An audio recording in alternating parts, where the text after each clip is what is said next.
With rings culture discounting any non-championship level of success, and the evolution of sports science leading to the popularization of load management, the NBA has slowly seen its regular season devalued in recent years. But between the play-in tournament, the inaugural NBA Cup set to debut in 2023, and new rules to curb what the league sees as unnecessary rest days, the association has seemingly put an end to the steady decline of regular season basketball. Though the NBA's new plan has its warts, the 2023-24 season should see more meaningful ball than any campaign in years.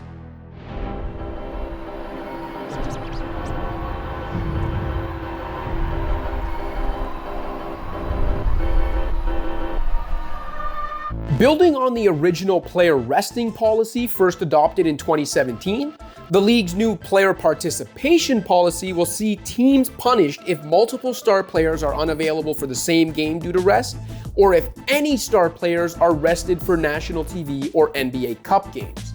Who counts as a star? Any player who's made an All-Star or All-NBA team in the previous 3 seasons. In addition to that 49-player pool of stars, like Ben Simmons, for example, 2024 All-Stars will be added to the list for the post-All-Star portion of the schedule. As for the punishments, teams will be docked $100,000 for a first offense, $250,000 for a second charge, $1.25 million for a third violation, and $1 million more than their previous fine for every additional offense.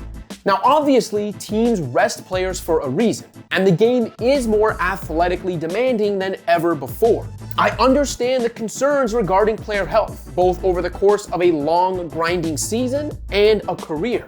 If the league really cared about putting the best possible product on the floor above all else, the season would be shortened, all back-to-backs eliminated, and then some. But owners and players alike would be dissatisfied with the decreased revenue that comes with fewer games. And both parties just ratified a new collective bargaining agreement that runs through at least 2029.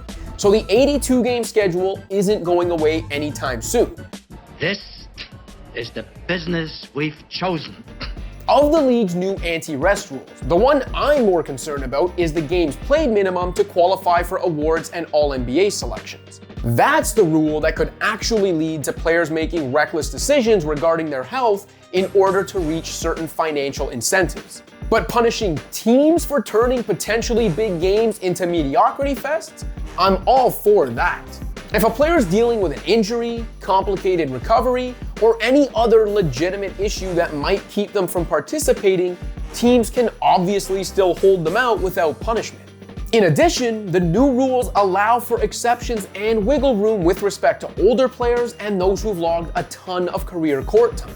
Teams can also seek approval to rest a star for one leg of a back-to-back if said player has a prior or unusual injury history.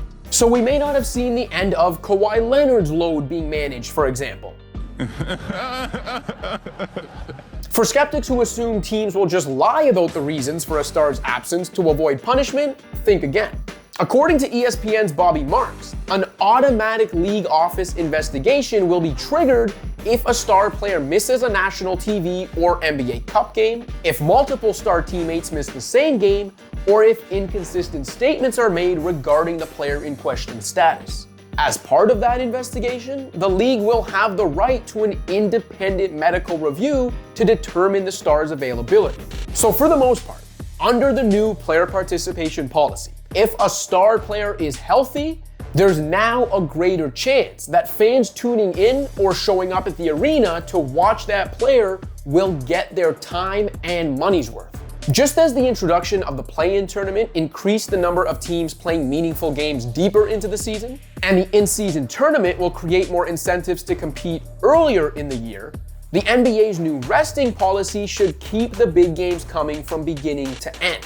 Even the NBA Cup itself gets a boost from the new rules. One of the critiques we heard from you was that the money still wouldn't be enough to motivate the game's most accomplished superstars to compete for an early season trophy. But the league has now all but ensured those superstars will be playing in Cup games. And if the NBA's apex predators are on the court, they'll be playing to win. I the Tiger, man. I the Tiger, come on. As for the dog days of the season, when tanking teams usually find mysterious late season ailments to keep impact players out of the lineup, well, as part of an effort to better protect the league's competitive integrity, the NBA will be investigating instances where a star player is shut down or plays in a reduced role.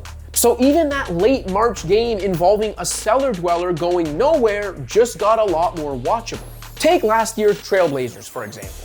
If Portland couldn't prove Damian Lillard had a legitimate calf injury, the future Hall of Famer, in the midst of a career year that already included a 71-point game, would have been in the lineup, no matter how it affected the Blazers' desire for better lottery odds. Now, fans in Portland may be satisfied with how their late season slide, lottery luck, and draft night turned out.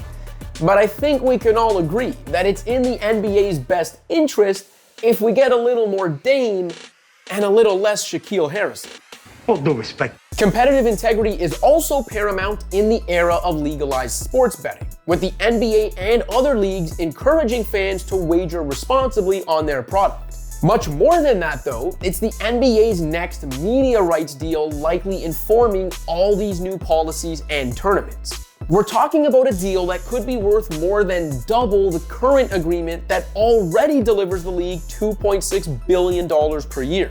With streaming giants likely to join the mix and a bigger package of national TV games a possibility for the next deal, which would kick in beginning with the 2025-26 season, those paying the astronomical sums are gonna want the NBA's best and most marketable stars on the court and for those games to matter. The league is now closer to assuring them of that than they were a year ago. You know, it doesn't take a genius. All you gotta do is follow.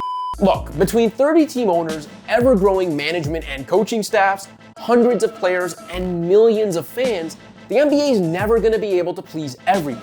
Trying to balance the health and longevity of world-class athletes while trying to maximize the league's money-making power will always be a delicate dance for all involved.